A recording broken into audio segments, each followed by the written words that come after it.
Hello, hello, hello, and welcome to another episode of Bridging the Gap. I'm your host, SET, and I hope you're doing well wherever you're listening from. Thank you for tuning in to this episode. If this is your first time ever listening to Bridging the Gap, this is a podcast where I interview artists and people in and around creative industries and interview them about their journeys, their motivations, the choices they've made in their careers, and also really like digging deep into their craft and how they approach what they do. So, if this is your first time, welcome. If you are a regular listener, thank you for tuning in again. I appreciate you.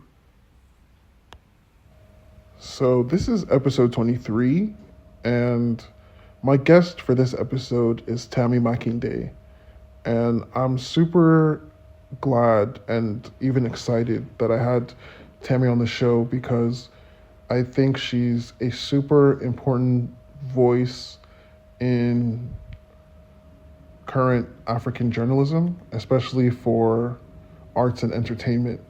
And for those of you who might not know, Tami is a writer, she's an editor, she's a cultural analyst, and she's been instrumental in creating spaces for women in Nigerian and African arts to really speak up about, you know, the things that they face, but also just their crafts and the intention that they're putting behind their art and really just working to elevate the stories of women every day. So I thought it would be fantastic to have her on the show to really speak about her journey from her time at the Native Mag to now launching her own newsletter, Tell It Our Way, and really just dive into lessons she's learned along the way, how she approaches the things that she does, and why it's just so important to her to continue to create spaces and platforms for women in the arts, especially African women in the arts. So, yeah, I really hope you guys enjoy this episode. Thank you again for tuning in. And yeah, it's time to bridge the gap with Tami Makinde. All right, and we are back with another episode of Bridging the Gap.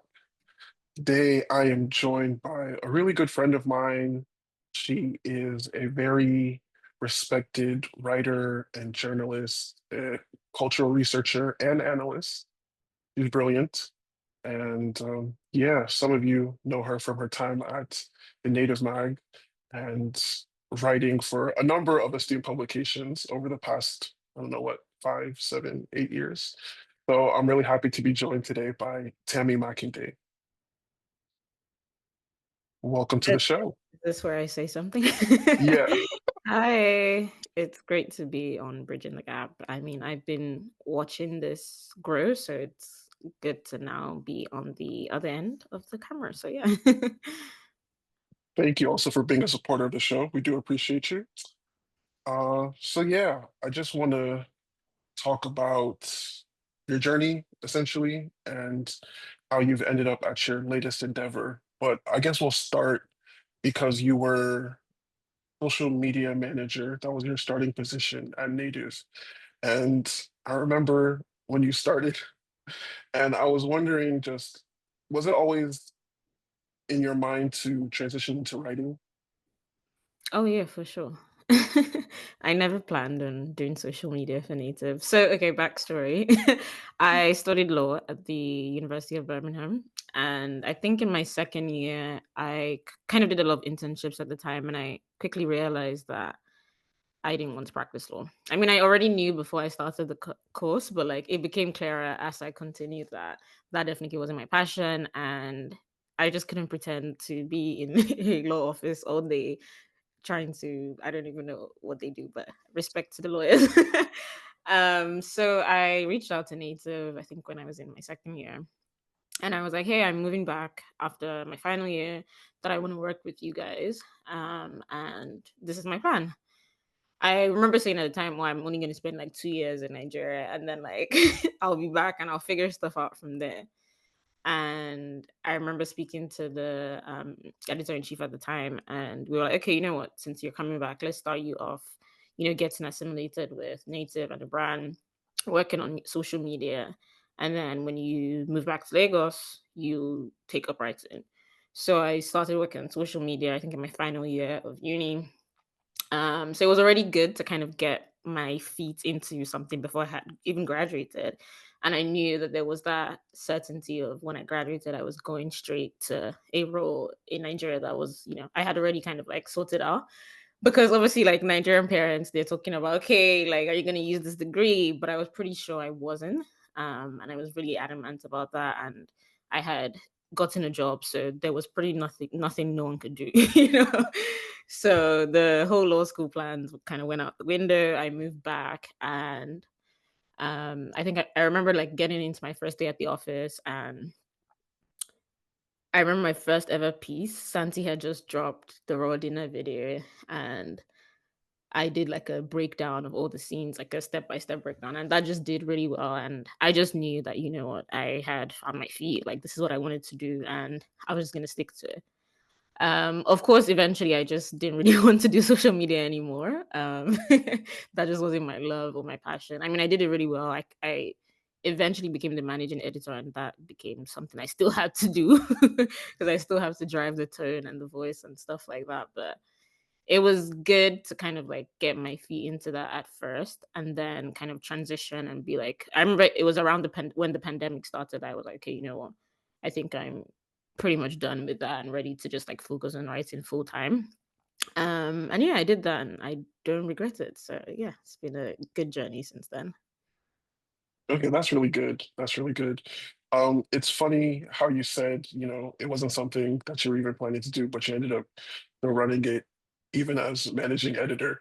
And I want to know, did managing the social media help you develop at all as a writer? Oh yeah, for sure. I mean, because like right now it's so hard to get people's attention. People aren't gonna read even a full caption. They're not gonna read. They're not gonna read a full article. So it was harder to get attention. So it was easier to sorry, not easier, but it was good to kind of get my feet into social media first because like that helped me kind of like think about a new way of writing, a new way of like getting attention or like getting people to actually click on an article or a video or a podcast or whatever. Like it's really just that conversion. Like how do you put something in the caption that makes them be like, oh, okay, this is something I care about. And beyond the caption, like the graphics as well. Like how do you communicate with your design language? Like how do you say this is something that's important? How do you put something at stake for someone else to be like, oh, I really want to be invested in that? So yeah, it was good to kind of have that experience.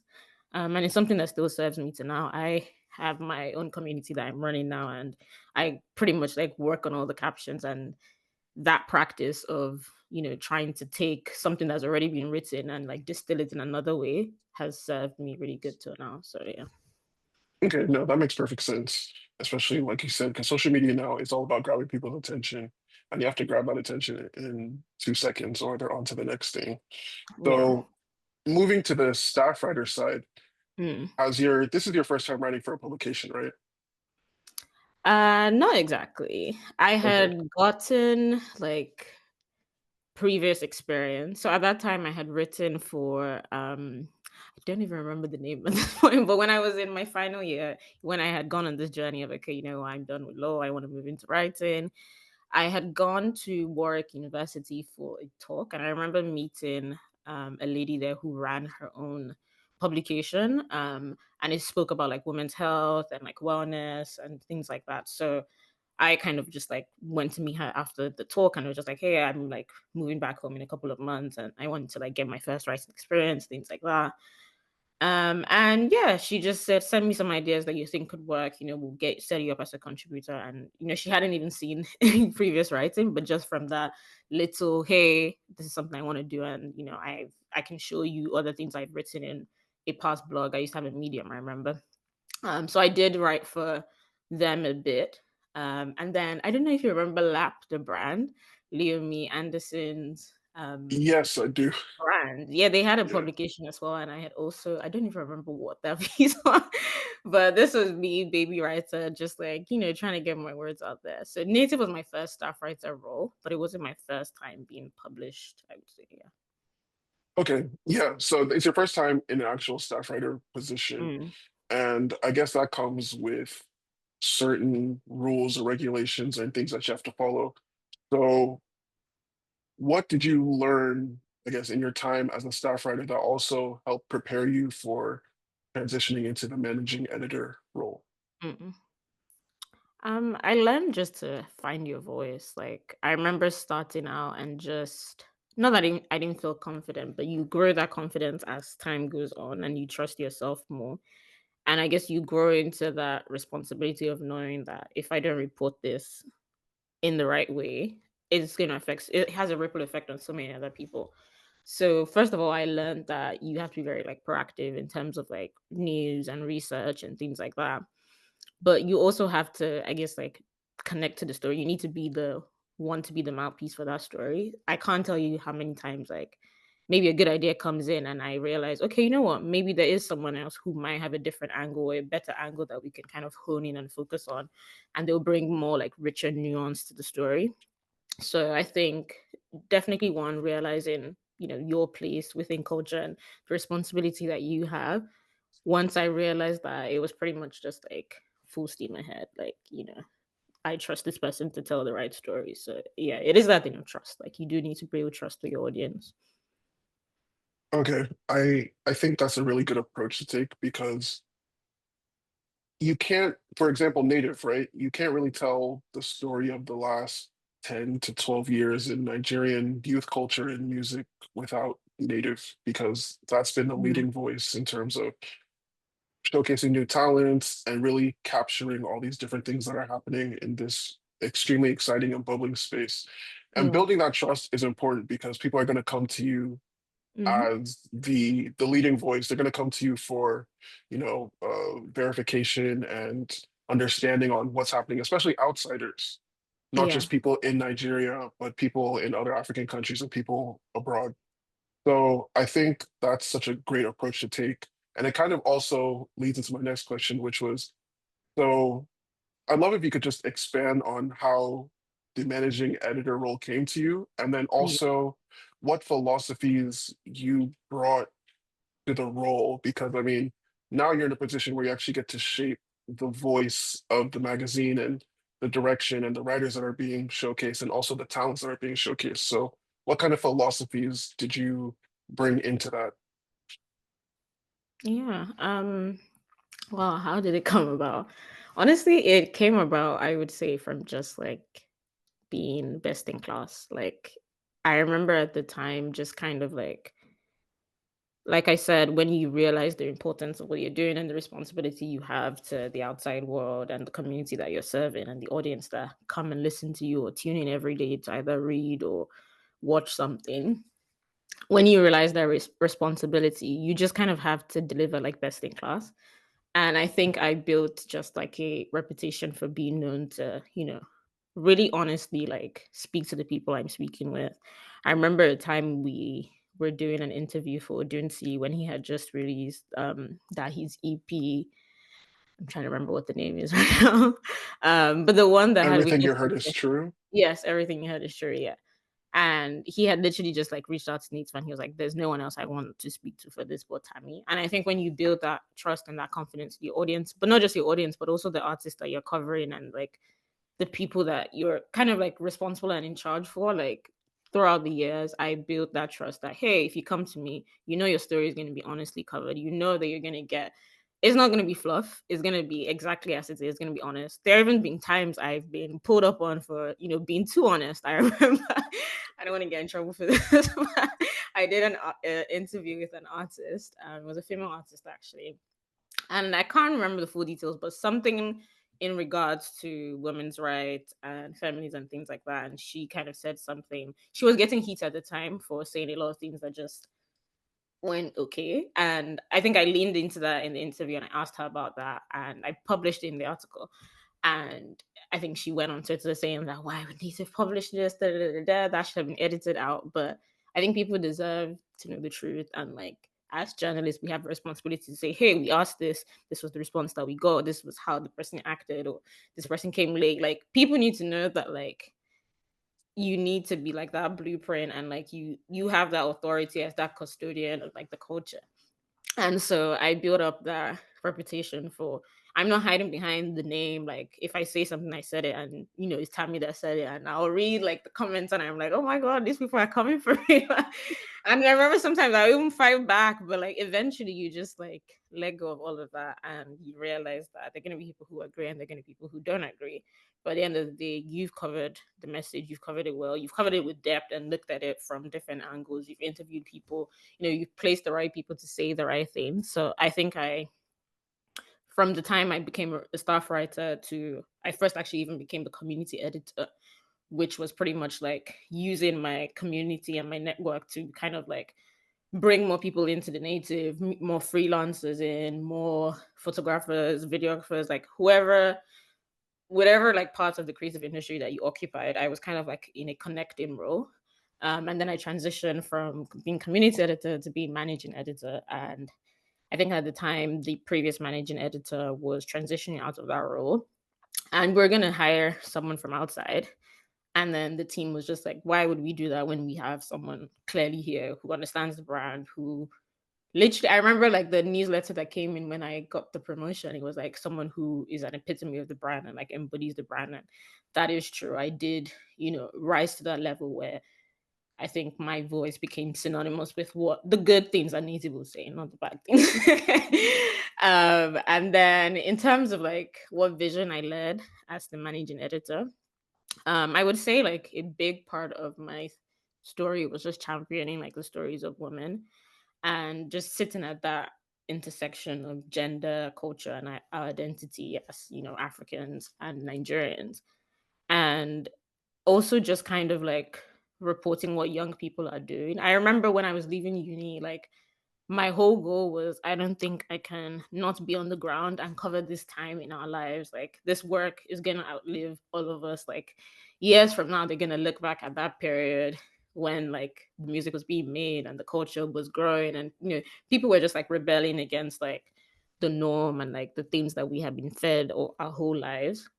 They're gonna see like there's an identifiable place you can go to and point to and say, hey, these were the things that were happening at the time. This was the music of that time. This was the zeitgeist. So I think my vision was really making sure that like no part of that was slept on, but also making sure that we did it in a very like nuanced and like very like well thought out way.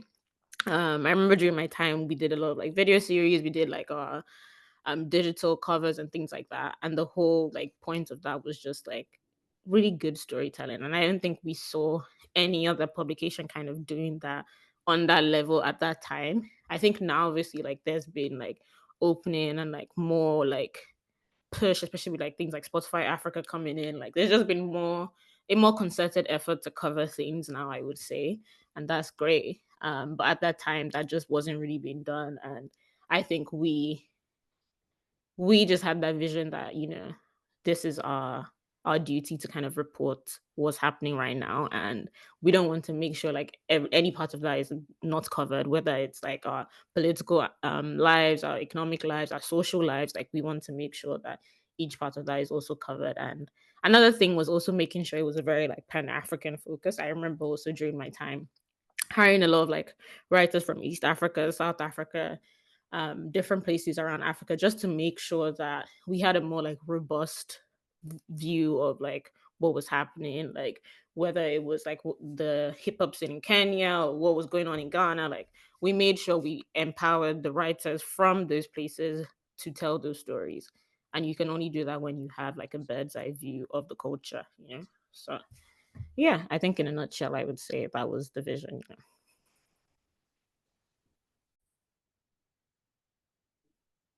So you just spoke on a lot of things, and I'm going to try and touch on them and connect some dots.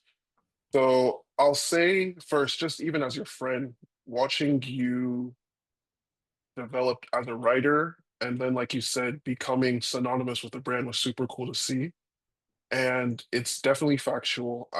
I've had conversations with different artists or artist managers, and your name comes up as someone that you do good work and you're also easy to work with. You are focused on nothing more than promoting the best talent and really trying to shine a light on things in a new way. And I definitely think that Native Mag as a whole blossomed under your tenure as managing editor because, like you said, you're starting to bring in more Pan African voices. There was a concerted effort to promote women in the arts. You had the For the Girls series. Like you did a Mm, lot of different things where you're trying to speak on things holistically and not just take a very narrow approach. And my issue, I'm going to try not to get in trouble. There's certain journalists that I have disagreed with, maybe publicly, because their approach to music is always, I guess, or to the arts even, is informed by their own biases, and they're mm, never able to separate their bias from what they're critiquing.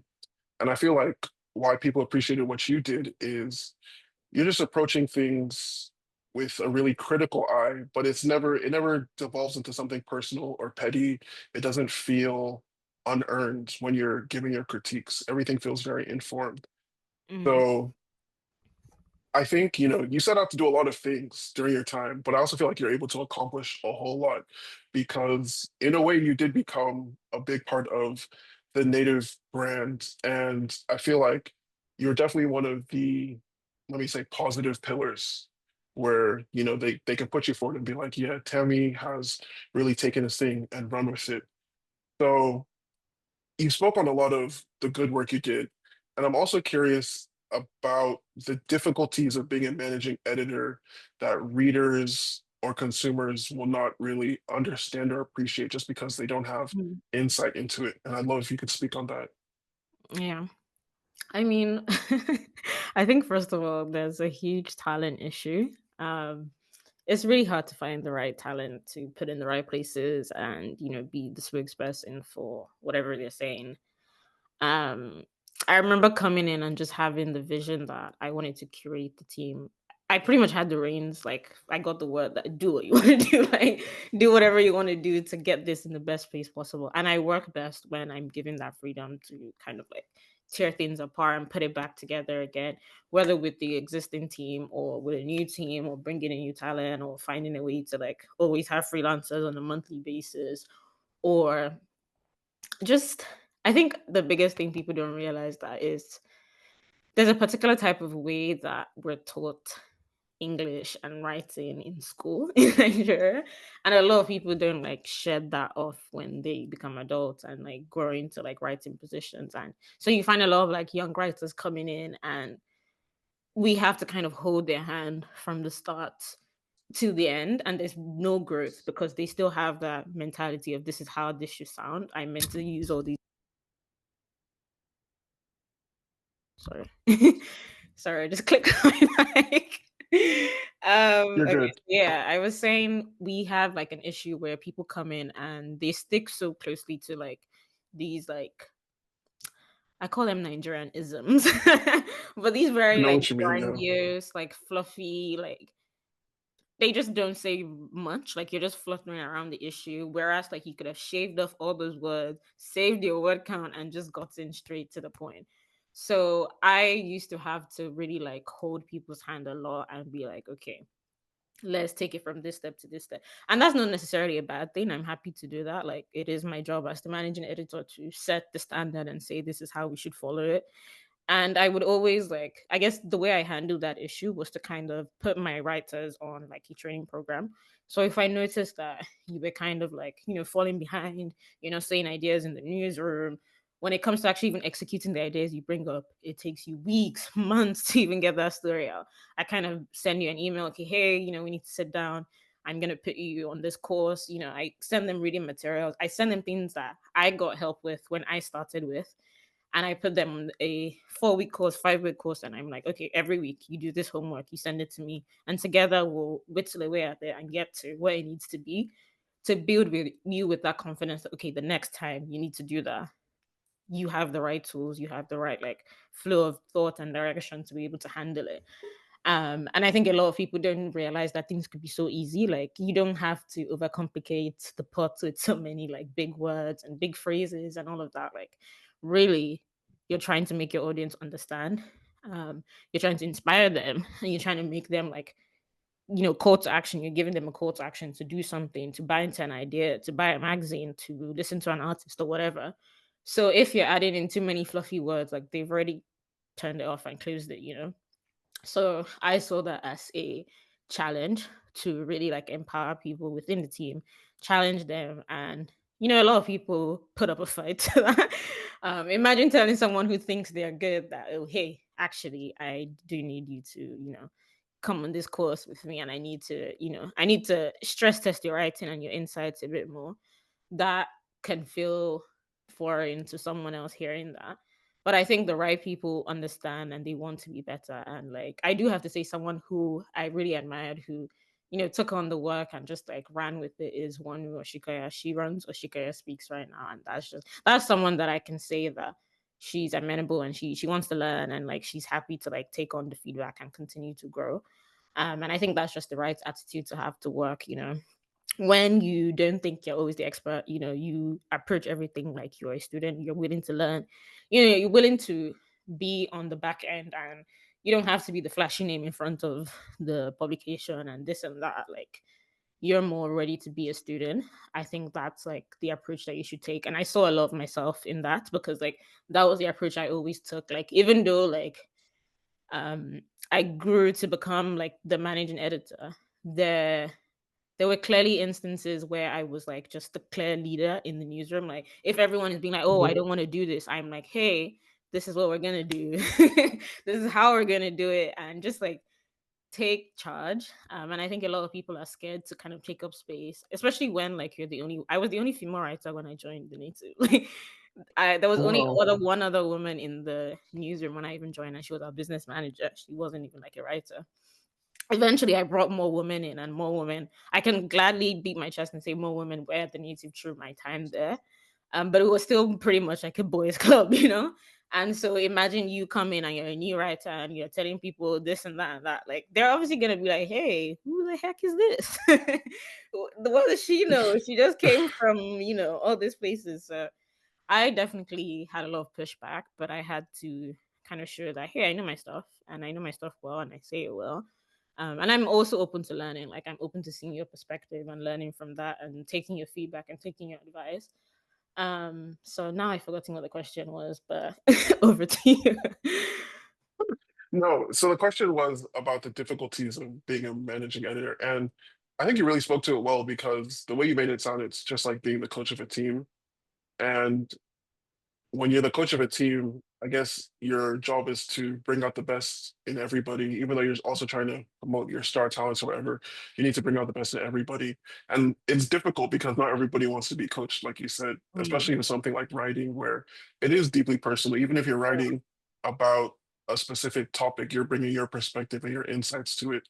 mm-hmm. And those Nigerian isms, like you said, man, you like within the first few sentences of reading an article, you can usually tell Mm, if they've had those isms kind of trained out of them or if they're still firmly rooted in it.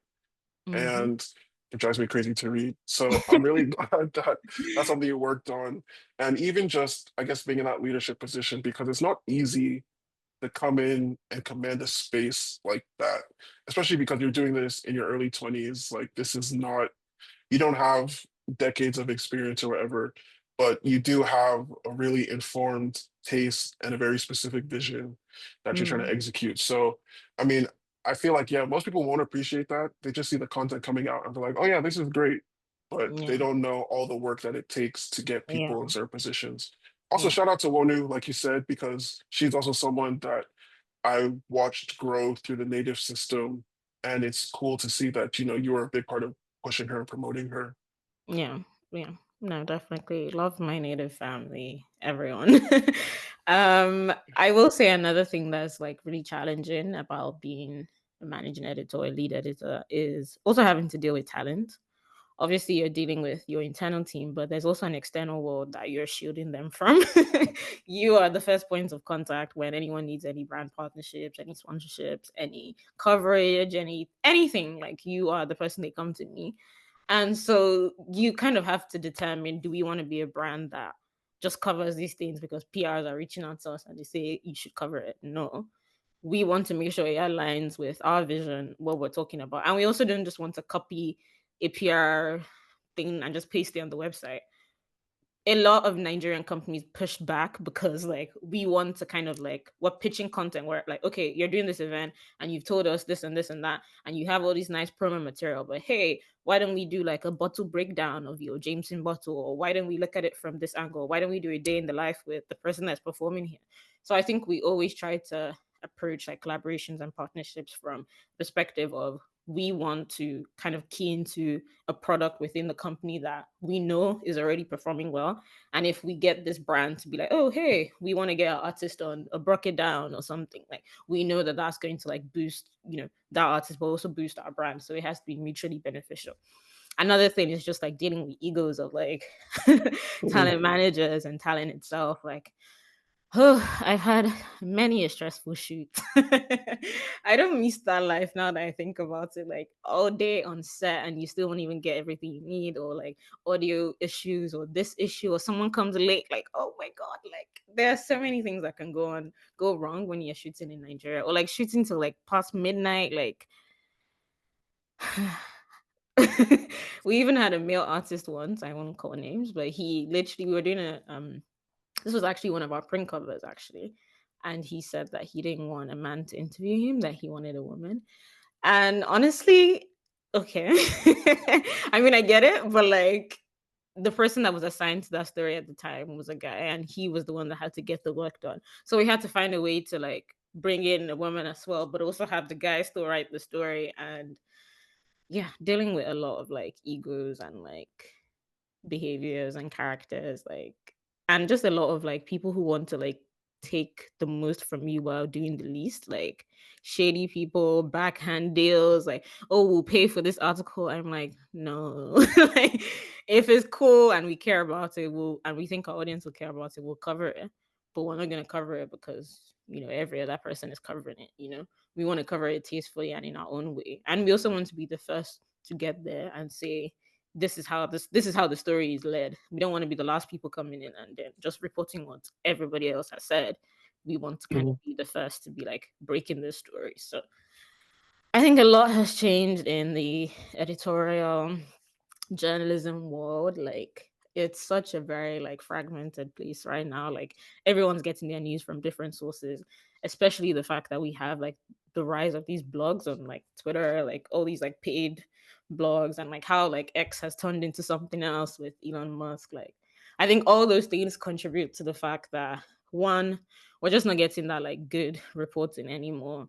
Two, the best talent are just kind of like not really been seen anymore, because like all these blogs have now come in and they have the most eyes on them now. Like, now people are even like, you see blogs or you see record labels like going to those publications and record labels going to those blogs and putting their content on there because they have more eyes. And it's such a hard time for any editor, for any writer, for any journalist. And so you really just have to give credit where it's due to people like the Republic and Culture Custodian, who are still doing really good work on the ground. And also, I don't know if you know Communique, which is a newsletter run by David Yes, yeah. Adeyemi. Really great work being done, and I'm just really happy to kind of be a front row observer. But also, I do have some plans brewing on that end, so I won't say it now, but hopefully when this comes out, I will be able to speak more on the plans I have with that. So yeah. Okay, bet we'll look out for that. I know dealing with talent in Nigeria is I don't even know how to describe it. Chaotic, I guess. So I'll give you props because I can only imagine what you've been through. I think one of the things I remember from Native, it was I think you guys did like a breakdown of the Girl on Fire shoot and just how difficult it was. And I thought that was one of the articles I really enjoyed just because again, you don't really appreciate how difficult it is to get certain shots or do certain things. And like you said, being on set for hours, and I'm sure like people are coming late all the time. So I give you props for that because it's definitely crazy. And it's also like you said, it's great to see that the ecosystem is still thriving in a way because social media has ruined things a lot. And I feel like that was a shift that was even taking place during your tenure and towards the end of it, where it's like these blogs starting to rise up and an independent content creator can start their own Instagram and become a leading voice in music or whatever. So, you know, And that's not even though to say they don't have their space within the ecosystem. They definitely do, but I think like there is a certain level of depth that goes into reporting on certain things. And you build that with time, with reading, with knowledge, with all of that. But I don't think these people are coming from a place of even knowledge and things like that. It's just who gets the most clicks, who gets the most attention, who has the flashiest Instagram and stuff like that.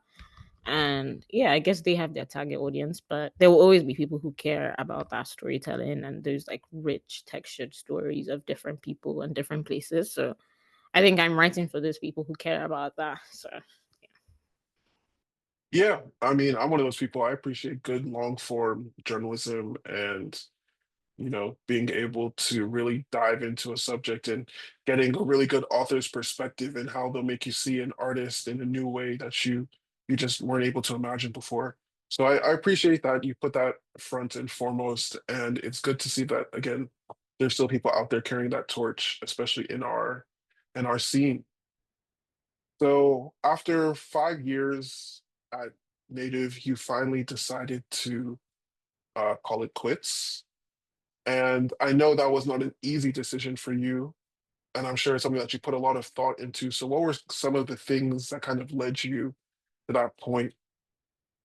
mhm. I think it's kind of like what I was saying before about like always being open to learning and like new experiences and improving your skills. I went through a period where it kind of felt like things couldn't happen unless I said they should. Like, remember how I said like I became a leader in the newsroom because I did have that intuitive like knowledge of music and culture, but I was also happy to like go left when everyone was saying, let's do right. And that like built trust in like my teammates and the leadership and stuff. But I think a lot of people forget that. Sorry, I've lost my train of thought. Can you say the question again? Oh, you're in me. It's what led you towards like to the decision of, okay, it's time for me to leave and move on Yeah. to my next.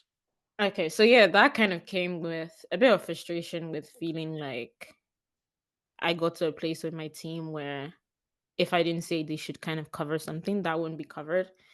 It just kind of became a very like you're the expert, so you should kind of like tell us what to do.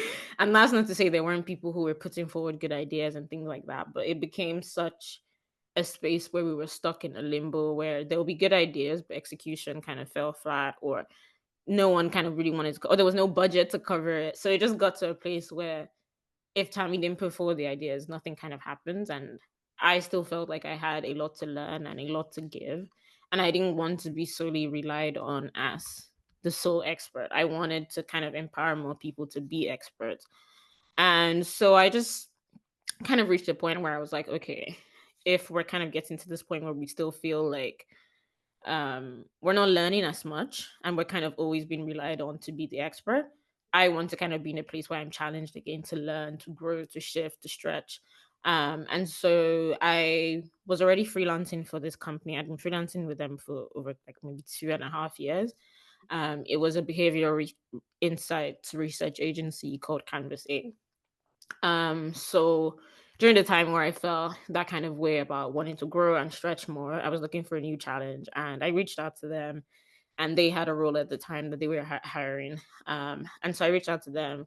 I actually got through, I think, the 3 stages of the interview, and then I heard back that I actually didn't get the job. And that was really like, okay, maybe that wasn't the right time for me to kind of like leave my environment. And maybe I had jumped the gun on like transition and like pivoting. So I was like, okay, you know what? Let's go back, re strategize, and think about it again. But then you're like 2 weeks. Also, actually, before I got the message from the HR, I got another offer actually for another managing editor role, which was Africa focused. I don't want to say the publication. It was Africa focused. But I just didn't get the right vibe from the hiring team. Like I remember being asked in one of my interviews, like, what's the biggest piece you've done for cloud or something like that? And I was like, what does that even mean? Like clouds? Like clearly you have the wrong one here. Like this is just not right for me. And it also just didn't really seem like an elevation of where I was. Like it still kind of felt like same shit, different toilet. So I then heard back from the HR of Campus 8 like 2 weeks after that, and they were like, hey, actually, we're really sorry that we weren't able to offer you this position, but we would actually like to offer you another position. And even though that wasn't what I initially wanted, it wasn't like a senior role, it was still in a new industry, in a new space, and it was going to give me actionable steps to get to the place that I wanted to be. And so I was like, okay, like if this role has been created for me, literally, and with the ability to also move to a new city and like experience something else, I was like, okay, maybe I should take this. So I did. And obviously that wasn't easy breaking that to my former team and saying that, hey, someone in, who was leading one of the teams is now leaving. Like that wasn't easy to even come to decision or to even like voice that out. And also, like I said, native was my first like full time role as a writer. So to even like leave that after like investing so heavily, like there was that fear of like if you make this jump, like are you gonna see the rewards? Like what if you come back years later and the house that you left has changed? Like there were so many things going through my head and it wasn't easy, but I trust myself and I know that I'm constantly always going to be making the best decisions for me. I don't regret the 5 years, like moving back to Nigeria, kind of getting involved in the scene. I said I was going to be in Nigeria for 2 years, and I ended up spending 5 years, and I ended up within those 5 years becoming managing editor, and through that getting like a lead editor role for Spotify Africa. Through that getting my role now at Canvas 8. So like everything has kind of had a domino effect on each other. And I think when you know that you're ready to leave a place, you just know, like people always like question, like, what do you do when it's time to make that jump and that leap? You just do it. If it's in your heart to do, you do it. And if you realize later it's not for me, like I don't think like you're wrong for saying I tried it and I didn't work out. It wasn't for me.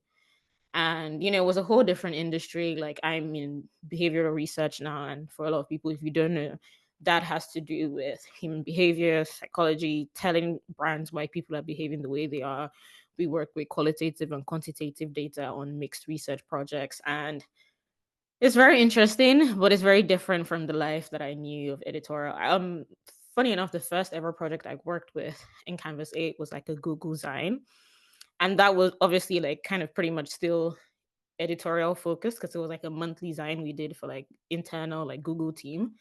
And that was really fun because it was like it wasn't just music writing anymore. Now I'm writing on behavioral analysis. I'm writing on the tech human symbiosis. I'm writing on like why the generations are in flux. So it's very like cultural, like topical research projects in terms of like what's happening in culture, but it's not just African culture, Nigerian culture. Now I can say that I'm an expert on things like fashion in different markets. I can say I'm an expert on things like sustainability and all of that. And that's not something I would have gotten if I was still at the native.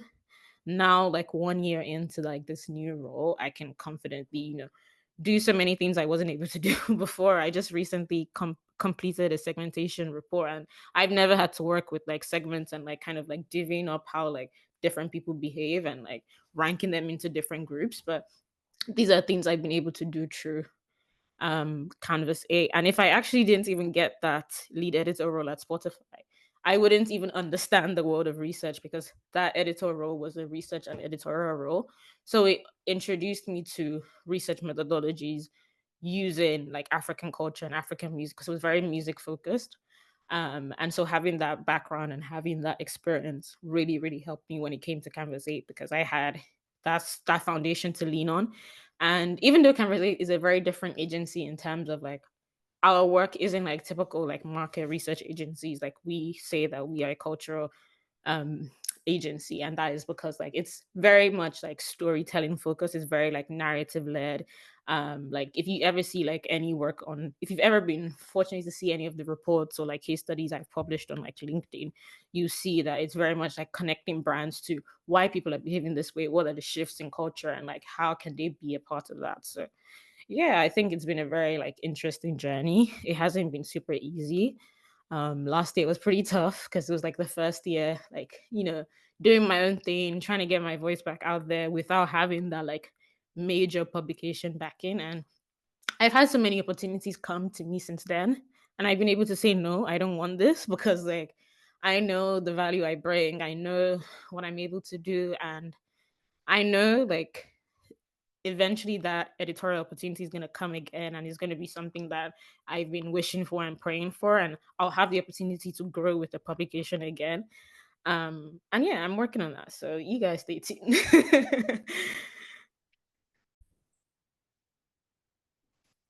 So again, you touched on a few different things. First, let me apologize because I keep saying native and it's the native, and I know that's actually like a pet peeve for you guys. So I'm sorry, guys. I know you guys got No, shooters, so all like, good. you know. Um, I think in terms of just knowing, like you said, when it's time to move, there's nothing that really prepares you for it. It's just an Mhm. innate feeling that you know. So when it's your time, it's your time. And I think you just being in a position where you want to challenge yourself and push yourself because I mean it's once you could have done the managing editor role for X amount of years, like you knew the rhythms of it, you really led what that role became and transformed like how the publication even worked and moved. So it would be easy for you to, I guess, continue within that vein and continue Mhm. innovating there. But I mean, nothing substitutes for just different life experiences. And I think working at a publication, or let me say agency like Canvas 8, I mean, it is a big shift in terms of what you're doing because you're going from telling the story of a particular person or a particular, let's say, cultural moment. And now you're telling the story of how brands are supposed to engage with these things and trying to help them understand some of the same things you're Mhm. writing about, but from a completely different Yeah. perspective. And it's a lot, like you said, it's research driven. It's narrative led, but it still has, at least to me, has a more academic feel or quality to the writing where it's not an essay per se, but kind of closer to that vein, I'd say, Mhm. Yeah. than narrative storytelling. Yeah. You have less liberty to say like, oh, like I don't know. For instance, like the first like line in my newsletter says like Lady Donnelly is chameleonic. You can't say that, can't say it because like now you're inferring something on her that maybe another reader or like someone else reading it might not have, or like you can't really back that up with any data essentially. So everything is pretty much like this is what the data says that people are doing, and this is why that is. So it also is teaching me to take out that fluff, like remove that fluff and like allow your writing to shine because of the subject matter, because of behavior, because of the shift in culture, as opposed to la di da da. All of that stuff. It's definitely good practice for so many other types of like writing, commercial writing, copywriting, and things like that. So I'm very just happy to grow my skills in different ways and just like look for different opportunities to write in different ways. I just even got an opportunity to do like a dance recital. So I write the script for the dance movement, and that's so exciting. What? I've never had that before.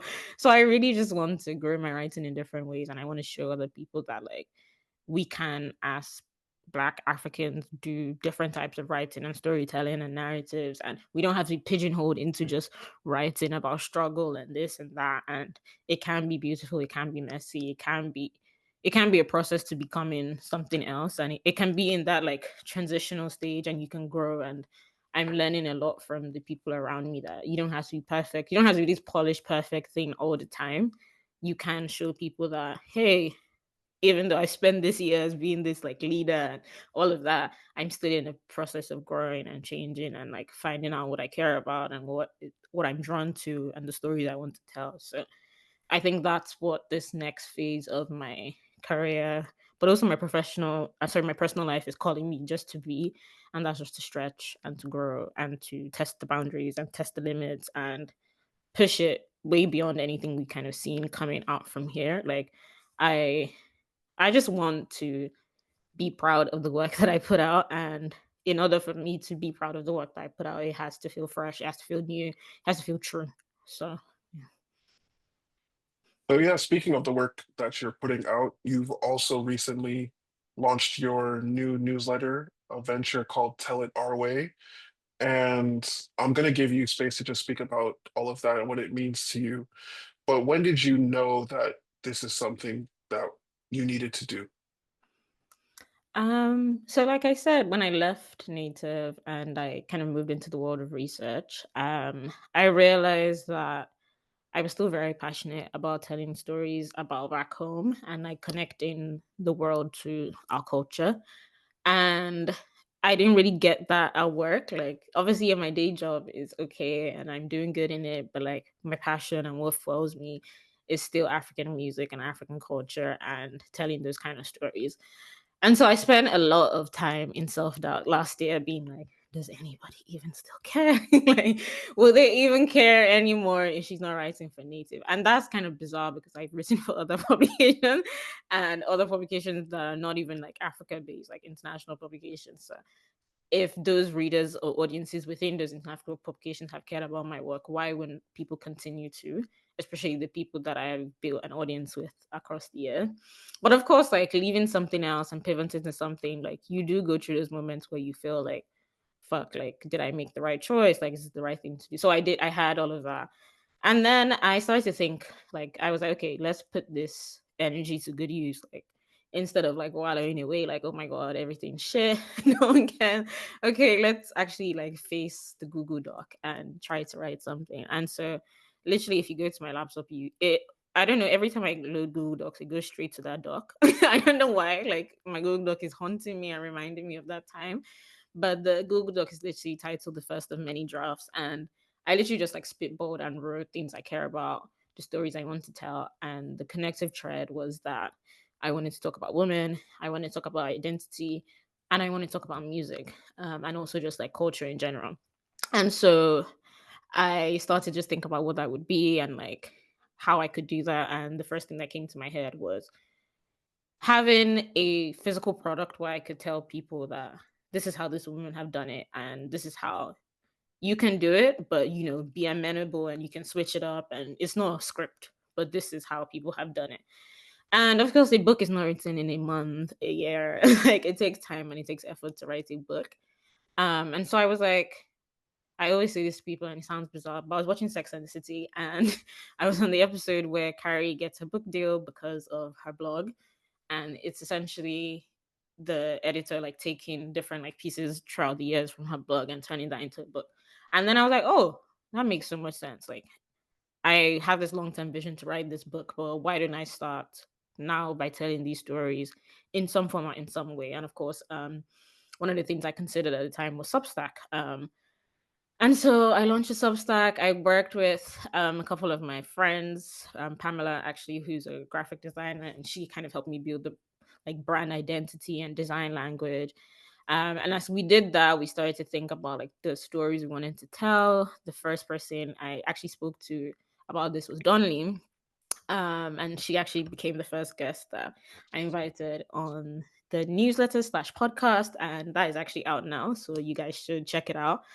And I think that it's been a combination of different things along the years, like from going to meet that editor in chief at the end of that talk in work and saying, hey, I have this dream that I want to write about. And it was a women focused publication, to writing for places like Gaudem, and even to having a piece on Vogue that is literally talking about like women and the NSARS movement. Like I've always just wanted to cover things for young women and to show them like shit doesn't have to be so hard and like we can make these processes easier. And like we think of industries in such an abstract way, and even like in terms of gatekeepers, like yes, they do exist, but like we're coming to a point where like I said, like the industry is so fragmented that people are getting information from different sources. So if you can put your voice in some way, you're going to get an audience who's keen into you weekly, monthly, whatever the case may be, and they trust you. And so it made sense just for the natural next step of all those years about reporting about women and launching a whole vertical on Native about women. It just made sense for me to make my Substack focused on not just what's happening right now, but also a big part of it is looking back to the past. And I realized there just wasn't enough literature about like what African women were doing in terms of like music, like how influential they were in the hip life movement, how like influential they were in rap and things like that. I just didn't feel like there was enough like reporting on that or reportage on this. Like sparse articles here and there, like things about the Lijadi sisters here and there, but like still not like a full source that you can go back to and say, hey, this is actually how this person did it and this is how their story went, or this is where like it kind of went wrong, and just learning from them. Like there's no blueprint to success anymore. Like shit is so hard these days that why not just learn from people who have been able to forge their own paths. And I realized like going through my career, I never had any mentor, anyone I could go to and be like, hey, how did you do this? Like, could you help me? Could you advise me? But I had built friends and like women within my community who trusted me, who I trusted as well. Like they're leaders in their field and they also had that mutual trust in me. And when it was time for me to write about this, I just knew I had to lean on that community that I had built. And I'm really proud of the work I did. Like it was a lot of work kind of getting all the audios done, but there's also like a very like design led aspect to that, and you can hear it and you can see it and hopefully eventually be able to like experience it in real life. I just want like this to be a very different approach to community. Like we're hearing a lot now about like, oh, decentralized community this and how tech is helping this and that. But I think really like we're forgetting the heart of the matter is the audience and the people who are reading those stories. And so I have so many people who reach out to me and they're like, hey, how do I publish my first article? How do I do this? And how do I do that? And they're always women. And I just want to show them that it was hard for me too. It was hard for these other people, but there is a way to get your voice out there.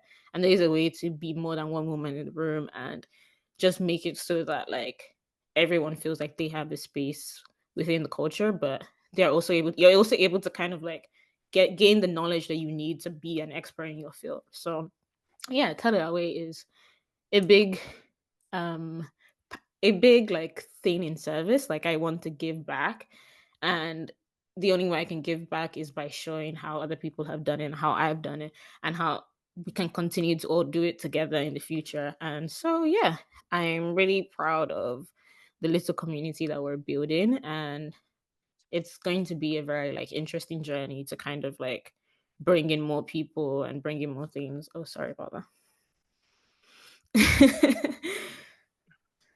No, I think that's a really beautiful encapsulation of everything that you're trying to do. And I can definitely relate to your journalistic perspective in some ways because I feel like that's what I try to do with the podcast, where it's how can we really dig deep into how people get to where they are and what fuels them and what motivates them and what challenges do they face, because it can feel as a young artist coming up, you know, like there's no one out there to help you. You don't know where to turn, and you just feel like you're kind of throwing your voice into the wind. Hmm. But the fact that you're also doing it from a woman focused perspective, I think is so important because we know that despite how much more freedom and ability there is with like the fragmented way social media is to kind of put yourself out there, women still suffer disproportionately in terms of they're not benefiting, let's say, from maybe the same opportunities that their male counterparts get, whether it's in writing, whether it's in content creation, whether it's in music. And I love the fact that you're really putting an emphasis on how can I help the people coming behind me by showing them my journey and what I've learned, but also the journeys of all these amazing women.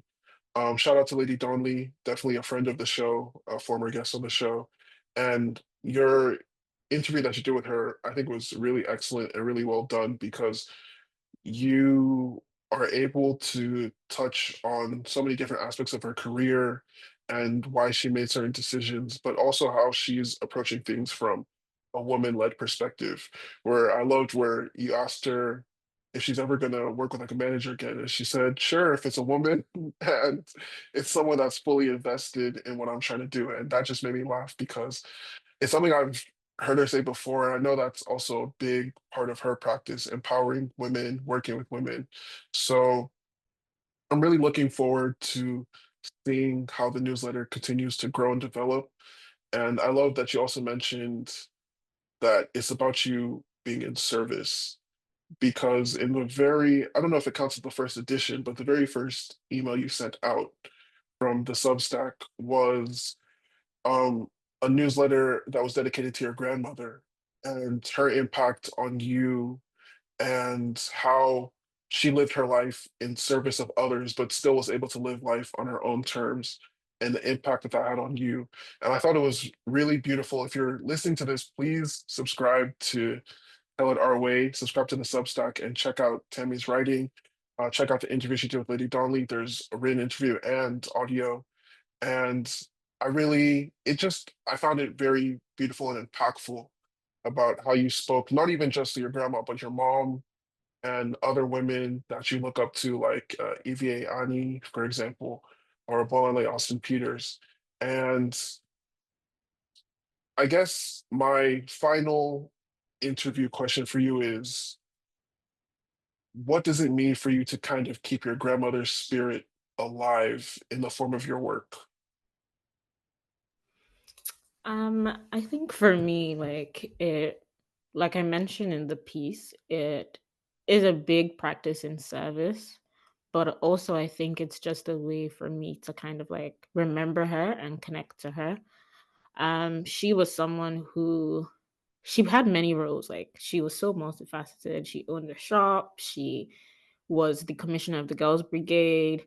She was also really like influential in church as well. And I learned very early on that you can be different things to different people and you can hold space people in your life can hold space for different parts of your identity. And so she really encouraged me to be vulnerable with people about my writing or my mental health, or I'm dealing with this or I'm dealing with that. So I think like keeping her alive through my work is a remembrance that we don't have to be one dimensional. We don't have to be one particular way.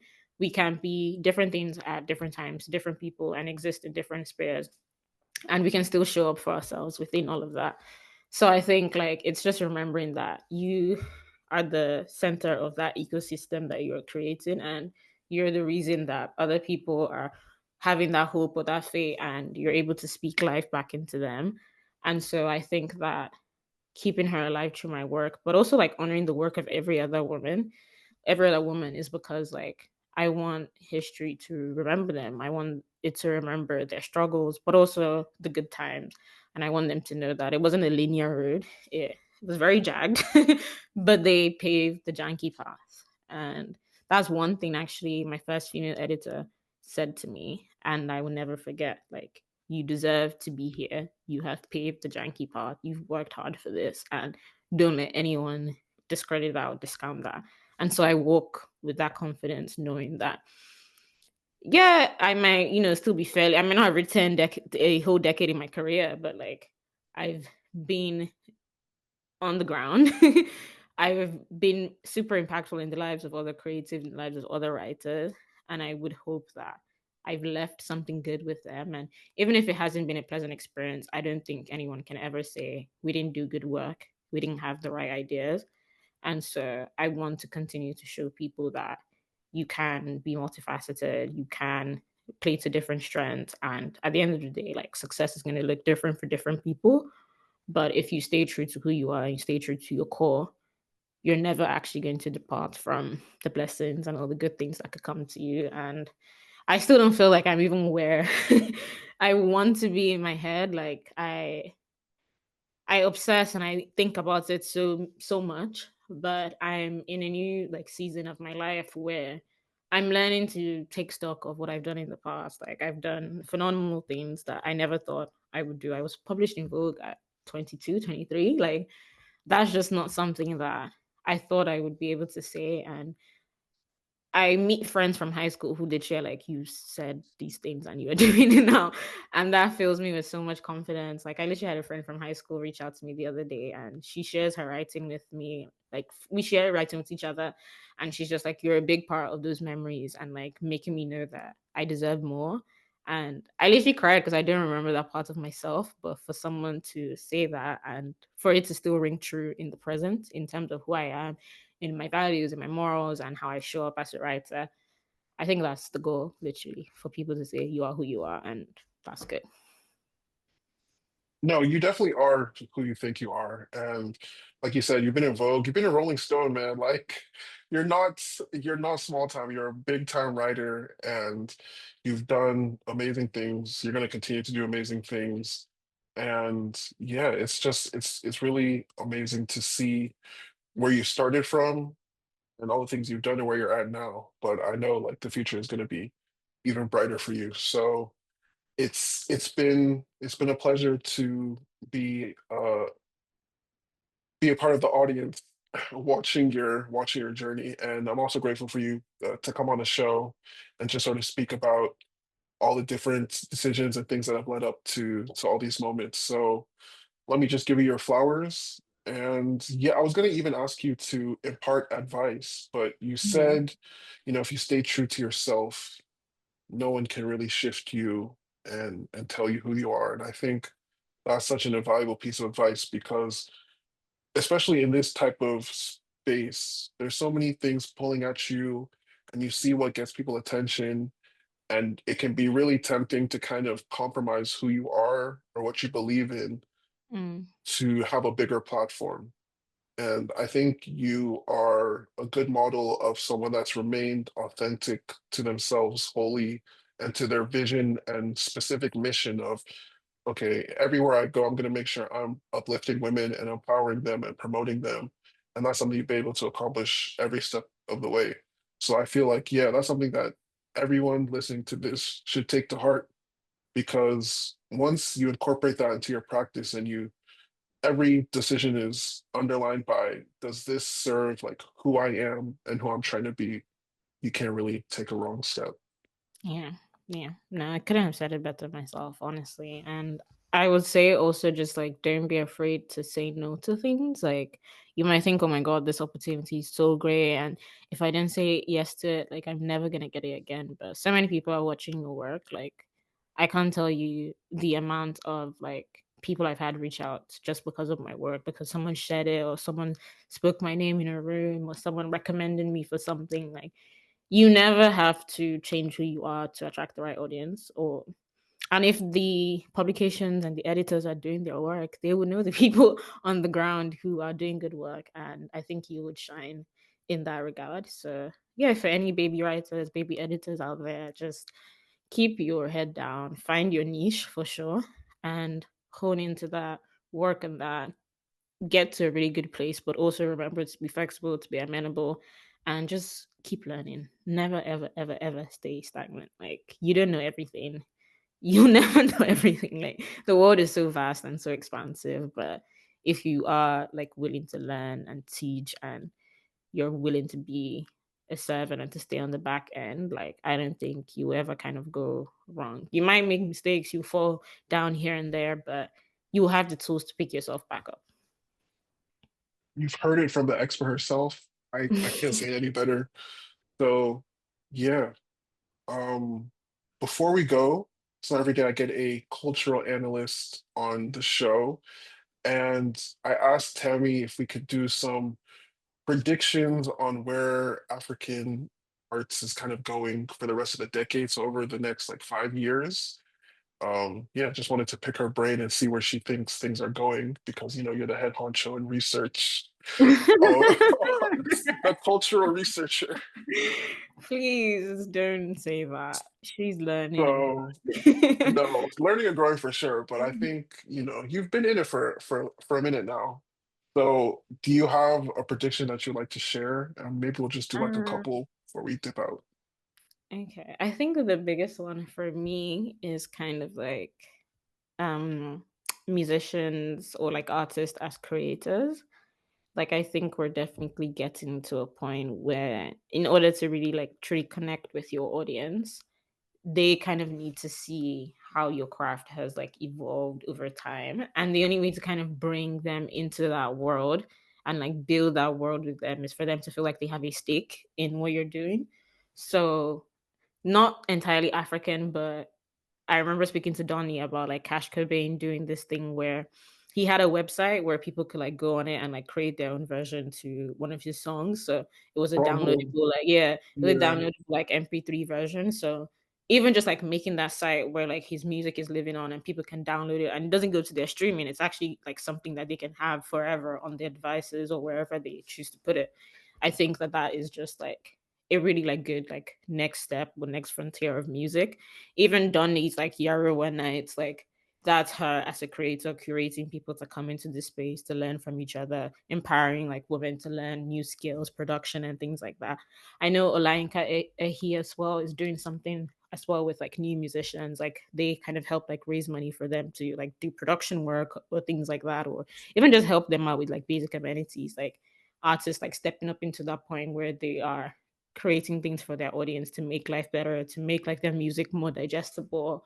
Even Santi and like the whole streaming as well, and Subaru Boys. I think that that whole world, first of all, is super expansive, and just the different arcs and iteration of like where it's going, and like bringing in other streamers into that world, bringing other artists into that world. Like, I think like we're really gonna see like artists as the biggest creators. Like they don't need that like middleman anymore. They don't need that like major label backing, for lack of a better word. Like they truly just need hearts to connect to their audience, and they have the tools to do that, whether that's through streaming, that's through substacks, that's through community building, that's through whatever like iteration that is.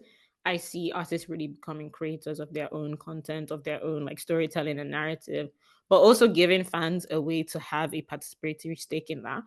And I think we can kind of learn from the film world in that regard. There's been like a recent like push within like film industries to give like fans a participatory stake in the film. So whether they're investing in it or they're having like production credits or things like that, like the whole thing that 84 is doing right now is completely amazing and it's so inspiring. And even Ryan Coogler's new Sinners that just came out, and him having the rights of that with him, like I think we're going to continue to learn from these different industries and how like different like black people are claiming their stakes, but also giving the audience a chance to have a pie or have a slice in your own product and your own music. That just makes them feel like, oh hey, I'm cared for, I'm seen, I'm valued. So I would really be interested to see the ways that African artists kind of run with that and make that a thing. Like I'm really excited for Amare's Black Star era, Rema's new Yo. drop. Like I'm really excited to see like the world building, because there's a I think these younger artists really shine in that regard. They're able to really bring you into that world and you feel like, wow, I'm really a part of this. That's why so many people are stuck with that Lady Honey era. Like it's that enjoy your life era, because like you really felt invested. You felt like this was your community. You felt seen. You saw yourself represented. And I think that's the winning formula, honestly. Okay, no, that's super interesting because I had something similar to that as one of mine, where I get what you're saying in terms of artists, like they need to, you have to just build something more expansive to really hold people's attention now. It's not enough to just put out the music. Unfortunately, it should be, but it's not, especially if you're trying to keep people's attention this day and age. And Santi is a really great example of someone who's mastered world building across projects and now across platforms. And I think so. What I had written down is that independent channels of distribution are going to be even more important for artists. So I really feel like, at some point in the next 5 years, we're going to see one of these super big YouTubers or streamers just take to their own website and have their own full platform where they're not using YouTube as their base or Twitch or Kick or whatever as their base. And they're fully owning where the audience lives that comes to meet them and the ways that they can now engage in revenue streams and stuff like that with them. And I love that you mentioned Ryan Coogler owning the rights to Sinners because I think now more than ever, creators have a really good understanding of the importance of ownership, whether it's musicians that we've seen sell their catalogs because they just know, like, it's time to cash out, but this is the value that I've derived where I can get like 9 figures for the work that I put in. Or um artists that go independent rather than doing a label system and figure out ways to generate revenue through touring and merch and things like that. And Lady Dolly is also a great example of someone that's always innovating in terms of experiences and culture and community and world building, and also still maintaining ownership of the work that she does. And I feel like it's just going to be super important. And I can see like the independent channels becoming bigger and bigger, where we might even see some artists kicking back fully against streaming and saying no more Apple Music and Spotify and Tidal. Like I'm going to figure out ways to get my music to the source directly. Because once you have a big enough audience, I fully believe, you know, you have the power, you have the leverage. And the leverage or the power that labels and all these platforms have is they build that audience for you. But at a certain point, you're able to hold your audience over time. I feel like someone is going to take that leap and see if it's, I don't know if it's going to work, but I feel like someone's going to probably take that leap and experiment in that way. So, yeah, I think that's going to be really interesting to see what happens with that space and how things are developing in terms of music and arts, and then also content creation, and how like TikTok is so important to so many different creative practices now.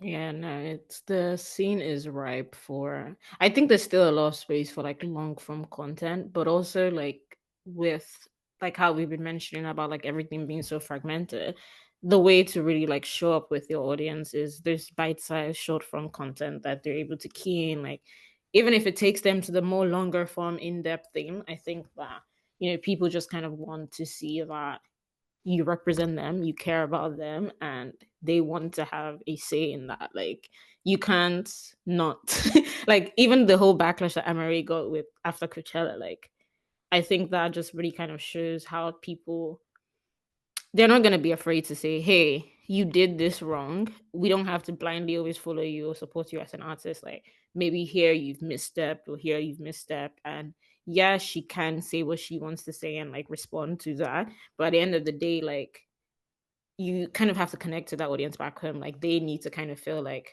they are seen and represented and they are carried along, even as you grow up and you make new audiences and you get more international and you get more global. Like that core audience back at home also needs to feel like, hey, it still kind of connects to their identity. Yeah, wait, so what, I'm not like on social media, I'm not on Twitter anymore. What backlash did she, because I watched her set and No, I her set actually was enjoyed fire, it. but like I saw a couple like Ghanaians were really upset. Oh wow. Apparently because they felt like she was silent during a protest that happened last year. Even though Amari actually did donate to that protest, I guess she just wasn't vocal on social media. Also, I Yeah. saw a Ghanaian like writer also break down the fact that she doesn't use like Ghanaian languages like Twi in her music, so they don't really feel like represented or connected. And I guess I understand it, but like I see both sides of the argument. Like you're not gonna really win if your home base is upset. But at the same time, like how do you evolve and make music as an artist if you always feel like you have to be paying service back to home? So it's a Yeah, very definitely. interesting conundrum. Oh wow. I mean, I know Amare's always had an, let me just say, interesting relationship with fans back home for her. Mm. So I guess that doesn't surprise me. And I do see both sides of it, but I will always kind of lean a bit more towards the artist side where you kind of just have to create what feels most authentic to you. And her life Yeah. has changed a lot, you know?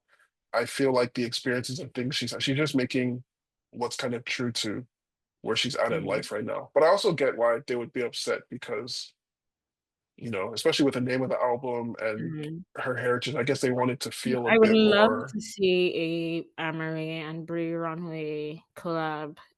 Especially with everything Bree's been doing quite recently, paying like homage to like earlier Ghanaian like hip life songs and stuff. Like I would love to see them do a little collab. Like maybe she's on Black Star, we don't know. Maybe that would be so sick. That would be so sick. And the Yeah. music she played was incredible. So Yeah. I'm super excited for that album. Okay, I'll give another prediction. So this is one that I firmly believe Rema, who I love and I think is such an incredible talent. I fully believe Rema will cement himself as the biggest star that we've had from Afropop or from Afro beats. I know that's a steep hill to climb because the people that have come before him have done amazing things both at home and abroad. But I feel like Rema is at a perfect intersection of with his age, how kind of like we sort of talked about the content creation aspect, and Rumba's really keyed in of how to generate, like make great videos and the importance of visuals and different photo shoots. And taste-wise, even the way he presents himself, he's like a cross of Playboy Cardi, but then sonically, I don't know, Kid in a way. Like he speaks to a lot of different groups and cultures. I know he's huge in India, for example. Like, I fully believe, I don't know if it's going to be a project, another single that just goes nuclear, but I feel like he's going to be one of those artists that when it's all said and done, he could do, I don't know, a 5, 6 night residency at the O2, do like a 3 night residency in LA or Madison Square Garden, like truly a global name and phenomenon. And I feel like he's already kind of on that path, but there's even heights that people like Burna, Wiz, and Davido got to as the big three, I guess, that he hasn't fully hit yet, just in terms of consistency over time, where they've done it for so many years and been represented for so many years. So I feel like he's probably like that's just my personal belief. But I know there's a few contenders because again, Thames is also doing, even though she's not like an Afrobeats artist, she's more, I describe her as R&B. But just in terms of representing for Nigeria, she's already done so many incredible things. I think Ira's another name that's gonna be up there when it's all said and done. So it's gonna be exciting to see like just with this younger class and younger generation.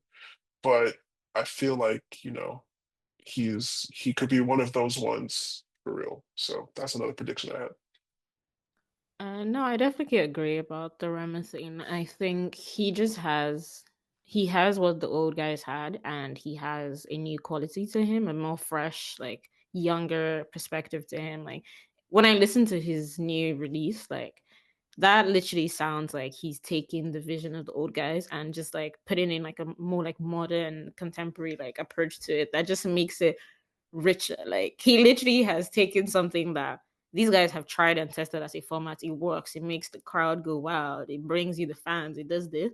But he spun it and made it in a way that it's just new. It feels fresh.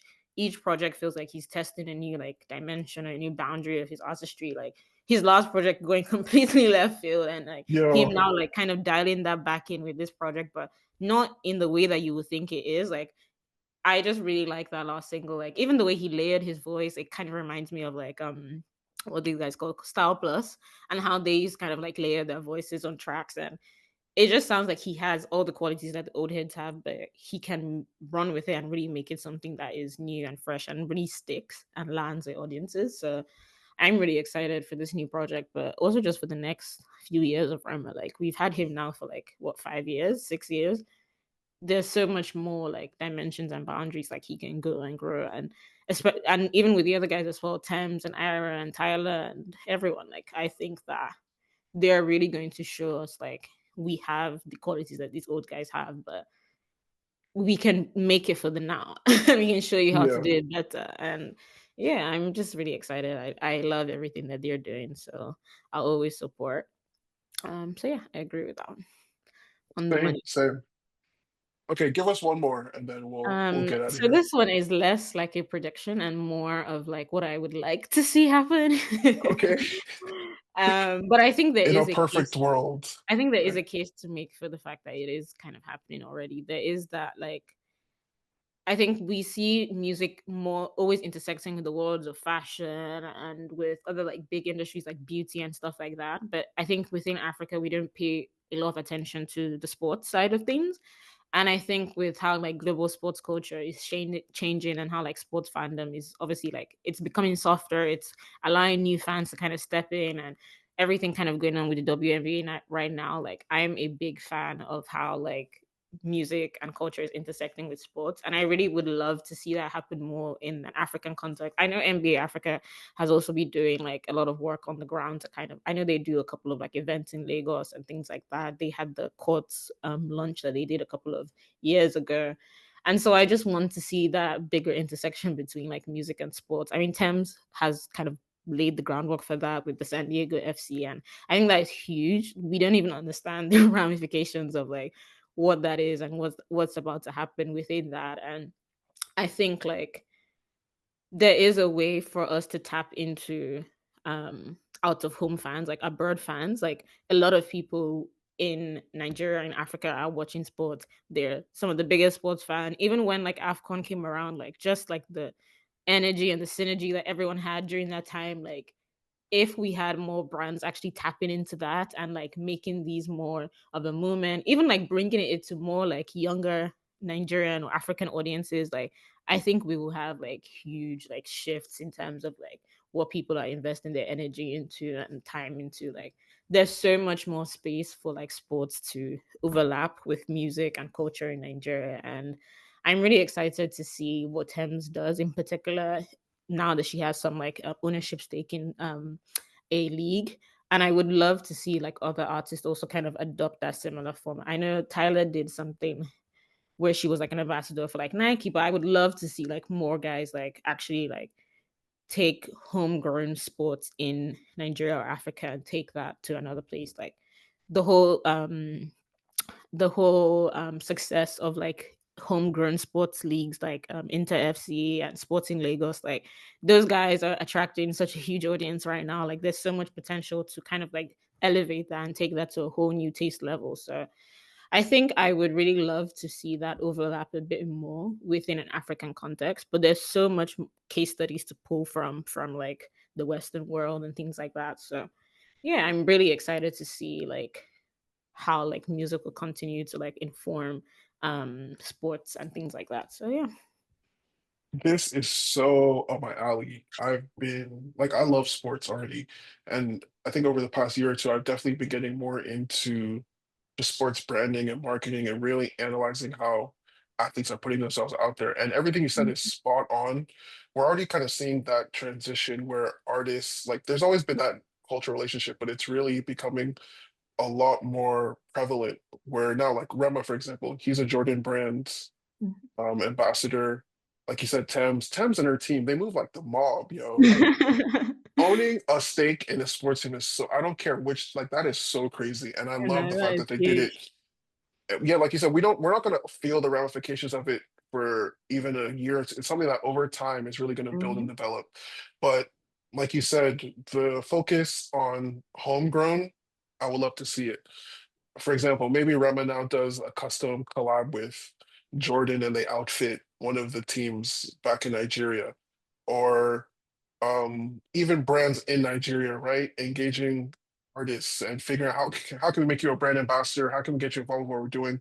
Come and create a song for us. Like there's so many different avenues that can be taken in that world of sports and Mhm. music. And I'm pretty sure we're going to be seeing a lot more of it over time because it's a really great way as an artist to introduce yourself to new audiences. And in Nigeria, we're super sports hungry. Like you said, AFCON, everybody cares about like even if you don't care about football, when Nigeria's in AFCON, the whole country shuts down because everybody is just watching to see like, Yeah. man, we need to do this. So as a country, we love sports, we love music so much. It's only natural that we start seeing them intersect even more. So I'm looking forward to that, and I hope that brands really take that up and figure out innovative ways to bridge those gaps. No pun intended. Yeah. Yeah. I mean, when you just said like brands back at home having an ambassador, like a sports ambassador, like I think like what Meiji is doing right now is just like so cool. And I would love to see them work with like a footballer or even just someone like more like sports leaning. Like I know they've done like the jerseys for Black Star and things like that, but I would absolutely just love to see them work with like someone within like the sports world who could really just like bring in that whole new audience and perspective for them. So yeah, I'm really excited to see like the overlaps between these two industries, but also where like African artists continue to go and grow. And like there's so many like new people like bubbling up that are just making music that is so fresh and so exciting right now. And yeah, I'm tuned in. I'm tuned all the way in. Yeah, Bring no, it it's all the way. exciting. It's very exciting. So, before we head out, please let the people know what you got coming next. Where can they find you? Where can they find your work? So you can find me on socials, on Instagram at Tell It Our Way. And you actually don't need my personal account, but yeah, follow Tell It Our Way on Instagram. And then you can follow our Spotify as well, Tell It Our Way. Go listen to the first episode with Lady Dunley. We speak about her coming and how she kind of transitioned from who she was to where she is now, and how women are the guiding force of her whole mission. Um, and we have our next episode coming out in 2 weeks. So stay tuned for who that would be, because it's going to be very exciting. And I think a lot of people are going to really like love the direction we tell with these stories. And just, yeah, showing how these women have done it and how you can do it too. So, yeah, follow us on Instagram and Spotify. You can also follow me on LinkedIn. That's Tami Makinde. And yeah, on all socials as well. So, thank you guys, and thank you so much, Sean, for me. This has been amazing. My pleasure. Thank you for coming to Yap with me. She said LinkedIn. This is a corporate thing, guys. No, This is a please serious do not go person. and look for my Instagram, please, No, unless no, we're free, actually free friends. Instagram. I love that. It's LinkedIn now. Go It's find me on LinkedIn. LinkedIn, please. Like, that's where the professionals be at. Yes, but yeah, thank you so much for coming to Yap and just share so much about yourself and your journey. This has been really eye-opening, and I'm sure that, this is going to help a lot of people. So thank you. I hope so. Thank you so much for having me. Bye.